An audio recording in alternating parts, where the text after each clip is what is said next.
Hello guys. आज की जो हमारी वीडियो है, इस वीडियो में हम बात करने जा रहे हैं साइलो स्ट्रक्चर के बारे में।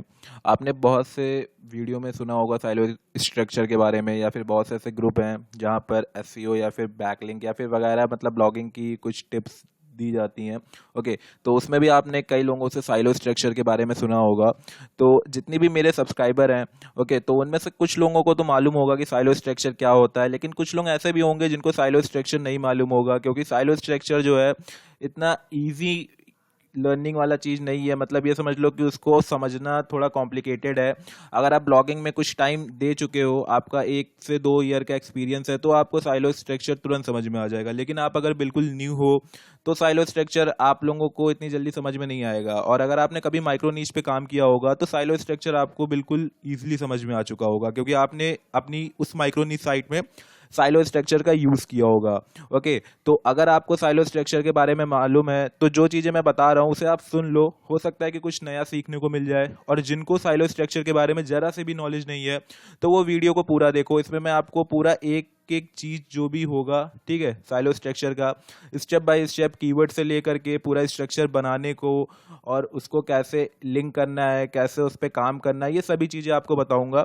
ओके, तो चलिए स्टार्ट करते हैं। और उससे पहले आप लोग चैनल को सब्सक्राइब कर लो, बेल आइकन को प्रेस कर लो, क्योंकि ऐसी वीडियो आपको कहीं और नहीं मिलती हैं। तो आप लोग सपोर्ट करो, चैनल को सब्सक्राइब करो, ज़्यादा से ज़्यादा लाइक करो, और कमेंट करके बताओ कि आप लोगों को साइलो स्ट्रक्चर के बारे में कुछ नॉलेज है या फिर नहीं। ओके, तो चलिए अब जानते हैं साइलो स्ट्रक्चर होता क्या है। तो आपने ये चीज़ देखा है कभी? ये जो पूरा स्ट्रक्चर है इसको साइलो स्ट्रक्चर बोलते हैं, लेकिन ये अभी कंप्लीट नहीं है क्योंकि इसमें अभी लिंक नहीं हुआ है। और ये लिंक जब ये हो जाएगा तो ये साइलो स्ट्रक्चर कहलाएगा। अब ये क्या चीज़ है वो मैं आपको बता दूं। तो देखो, सबसे पहले मैं ऊपर से स्टार्ट करूंगा। ये जो आप देख रहे हो मेन आर्टिकल, तो होता ये है कि जब आप कोई अपना कीवर्ड टारगेट करते हो, जैसे आपका कोई माइक्रो नीच कीवर्ड है जिस पे काफ़ी अच्छी सर्च है, ओके, मान लो जिस पे 100K से ऊपर की सर्च है, या फिर मान लो उस पर काफ़ी अच्छा ट्रैफिक है, अब आपको उस पर रैंक करना है। तो आपको मालूम है कि आप अगर उस कीवर्ड पे काम करोगे तो उस पर आप एक माइक्रो नीच साइट बनाओगे। और अगर आप माइक्रो नीच साइट बना लेते हो तो आप अपने मेन टारगेटेड कीवर्ड पे एक आर्टिकल लिखोगे जो काफ़ी अच्छा और काफ़ी यूनिक आर्टिकल होगा। लेकिन वो आर्टिकल आपके लिए हेल्पफुल होगा, ठीक है? वो आर्टिकल आपके लिए हेल्पफुल है या नहीं ये आपको नहीं मालूम है। क्यों नहीं मालूम है? क्योंकि गूगल केवल उन्हीं आर्टिकल्स को वैल्यू देता है, या फिर उन्हीं साइट को वैल्यू देता है जो उस नीच पे या फिर उस कीवर्ड की पूरी इंफॉर्मेशन अपने साइट में प्रोवाइड करते हैं। अब यहाँ आप लोग समझ लो, जनरली मान लो हमारा कीवर्ड है कोई शायरी से रिलेटेड, ठीक है, हमने एक शायरी से रिलेटेड कीवर्ड ले लिया। अब हमने उस पर शायरी पोस्ट कर दी, ठीक है, अपना मेन आर्टिकल बना दिया। अब आपको मालूम है कि उसके रिलेटेड और भी कंटेंट बन सकते हैं। तो अगर आप वो सारे कंटेंट बना के उनको लिंक कर दो अपने मेन आर्टिकल से, तो वो जो पूरा कंटेंट होगा, ठीक है, और जो पूरा आपने हेल्पिंग आर्टिकल्स लिखे हैं वो आर्टिकल्स हेल्प करेंगे आपके मेन आर्टिकल को रैंक करने में।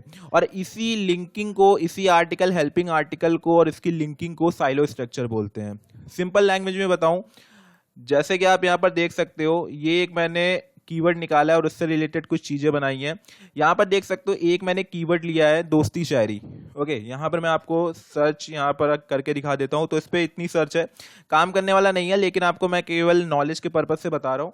यहाँ पर मैंने एक शायरी का एक कीवर्ड लिया, दोस्ती शायरी।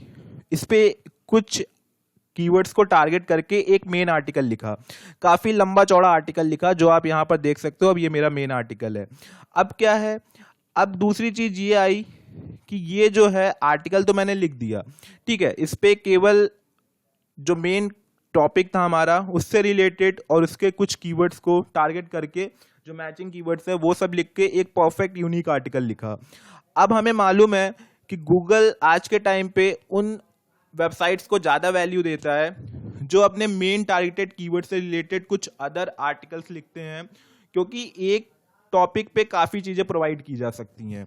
ओके, तो वही अगर हम क्या करेंगे, अपने इस मेन कीवर्ड से रिगार्डिंग, मतलब जो मेन कीवर्ड है उससे रिलेटेड कुछ हेल्पिंग आर्टिकल्स लिख दें, और वो हेल्पिंग आर्टिकल्स उसी कीवर्ड से रिलेटेड टॉपिक पे लिखें। जैसे ये दोस्ती शायरी है तो हम ब्यूटीफुल दोस्ती शायरी, बेस्ट दोस्ती शायरी, सैड दोस्ती शायरी, फनी दोस्ती शायरी, मतलब स्टेटस।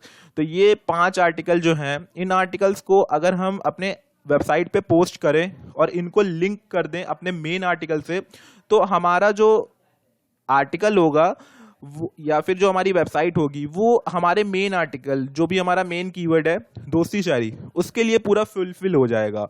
और उसी फुलफिल आर्टिकल को सही से लिंक करना और सही से स्ट्रक्चर वाइज प्रेजेंट करना साइलो स्ट्रक्चर कहलाता है। हमने मेन आर्टिकल लिख दिया, उसके बाद हमने एक हेडिंग बनाई, उस हेडिंग के अंदर हमने अपने 5 कंटेंट लिख दिए। ठीक है, मान लो ये पूरा सेक्शन जो है, ये 5 आर्टिकल मैंने लिख दिया, और इन 5 आर्टिकल को क्या किया, लिखने के बाद आपस में लिंक करके, ठीक है, अपने जो मेन कंटेंट है उसको लिंक कर दिया। अब इससे क्या है कि गूगल को हिंट जाएगा कि ये जो मेन आर्टिकल था, ये आर्टिकल के कुछ हेल्पिंग आर्टिकल्स हैं और वो उसी से रिलेटेड है, उसी टॉपिक से रिलेटेड है, जो उसको आपस में लिंक कर रहे हैं और गूगल को एक वैल्यू दे रहे हैं। ठीक है, मतलब गूगल और यूजर को ज्यादा से ज्यादा वैल्यू दे रहे हैं। इससे क्या होगा कि गूगल को समझ आ जाएगा कि ये जो कंटेंट है ये फुलफिल कंटेंट है, और वो आपकी रैंकिंग को इंप्रूव करेगा। इसमें आपको बैकलिंक भी नहीं बनानी पड़ती है कभी कभार, क्योंकि आपका जो कंटेंट आप बनाते हो उसी कंटेंट से आपका मेन आर्टिकल रैंक कर जाता है, और इसे ही साइलो स्ट्रक्चर बोलते हैं। ठीक है, साइलो स्ट्रक्चर मतलब सिंपल ये है कि आपने अपना मेन आर्टिकल टारगेट किया, उससे रिलेटेड कुछ हेल्पिंग आर्टिकल्स लिखें और उन आर्टिकल्स को आपस में लिंक करके अपने मेन आर्टिकल्स को टारगेट कर दिया। ओके, अब यहां पर क्या हो सकता है कि आप एक एग्जांपल ले लो दूसरा, जैसे हमने लिख दिया मिनी मलेशिया के ऊपर एक कीवर्ड लिखा। ठीक है, मिनी मलेशिया के ऊपर कोई भी हमने मान के चलो, ठीक है, हमने मिनी मलेशिया पे एक आर्टिकल लिखा, जो कि मतलब कोई टारगेटेड कीवर्ड पे एक आर्टिकल लिखा। अब उससे रिलेटेड कुछ और भी कीवर्ड्स हो सकते हैं, mini Malaysia mod APK, mini Malaysia hack, mini Malaysia unlimited. Okay, तो हमने सब अलग अलग कैटेगरी में सारे हेडिंग वाइज आर्टिकल बना लिए। ओके, अब उसके अंदर कुछ और भी कंटेंट आ सकते हैं, जैसे मिनी मलेशिया हैक के अंदर और भी चीजें आ सकती हैं कि mini Malaysia hack, MO hack, mini Malaysia और बॉम्ब हैक। तो ये सारे जो कंटेंट है हमने हैक वाली कैटेगरी में लिखा। मान लो ये मेरी हैक वाली कैटेगरी है और इसी में मैंने क्या किया, लिखा, और ये हैक वाला जो आर्टिकल है वो हमने पूरा यहाँ पर लिख दिया और उसको लिंक कर दिया, और लिंक करने के बाद अपने मेन आर्टिकल को लिंक कर दिया। ठीक है, जो कि हमने मिनी मलेशिया के ऊपर लिखा था, जिसमें हमने हैक के बारे में भी बताया। वहीं दूसरा जो साइलो हमने बनाया, ठीक है, ये जो पूरा आर्टिकल का हेल्पिंग आर्टिकल्स होते हैं और जो इसकी लिंकिंग होती है और जिसकी जो मेन लिंकिंग होती है आपके मेन आर्टिकल से, इस प्रोसेस को पूरा साइलो स्ट्रक्चर बोलते हैं। अब ये हैक हो गया। दूसरा मान लो अनलिमिटेड वाला था। ठीक है, अब इसमें हमने क्या किया, पहला आर्टिकल लिखा mini Malaysia unlimited MO, unlimited bomb, unlimited कुछ भी ले लो, अनलिमिटेड कॉइन। ओके, तो इसके ऊपर हमने 5-6 आर्टिकल लिखा और ये पूरा आपस में एक दूसरे से लिंक करके इसको क्या किया, अपने मेन आर्टिकल से लिंक कर दिया। तो हमारा ये साइलो, जो दूसरा साइलो है, ये तैयार हो गया। इसी तरह तीसरा भी साइलो हम किसी टॉपिक से रिलेटेड बना लेंगे मिनी मलेशिया के, और उसको भी लिंक कर देंगे। इससे क्या होगा कि हमारा जो मेन आर्टिकल है वो एक फुलफिल आर्टिकल बन जाएगा, क्योंकि उसको ये सारे हेल्पिंग आर्टिकल्स हैं जो लिंक कर रहे हैं, और ये सारे आर्टिकल मेरे ही वेबसाइट पे हैं और इनका जो टारगेट है वो मेरा मेन आर्टिकल है। तो गूगल को ये समझ आ जाएगा कि ये मेन आर्टिकल पूरा फुलफिल है और ये सारी चीजें प्रोवाइड कर रहा है अपनी वेबसाइट पे, और इससे हमारा कंटेंट जल्दी से जल्दी रैंक करेगा। ओके, और इसी पूरे स्ट्रक्चर को साइलो स्ट्रक्चर बोलते हैं। अब साइलो स्ट्रक्चर में एक चीज आप हमेशा ध्यान रखना कि आप अपने आर्टिकल को होम पेज पे रखो। मैं यहां पर बताता हूं आपको, आप अपने आर्टिकल को होम पेज पे रखो। ठीक है, उसके बाद आपके जो हेल्पिंग आर्टिकल्स हैं या फिर हेल्पिंग कीवर्ड्स जो हैं, ठीक है, जिन पे आप और मतलब बनाओगे आर्टिकल, उनको हेडिंग में रखो। ठीक है, जैसे एक हेडिंग हमने हैक के ऊपर बना ली जो हमने पीछे बनाया, एक हेडिंग मैंने यहाँ पर अनलिमिटेड बता दी, तीसरी जो थी वो मैंने मान लो ट्यूटोरियल या फिर टिप्स पे बना ली।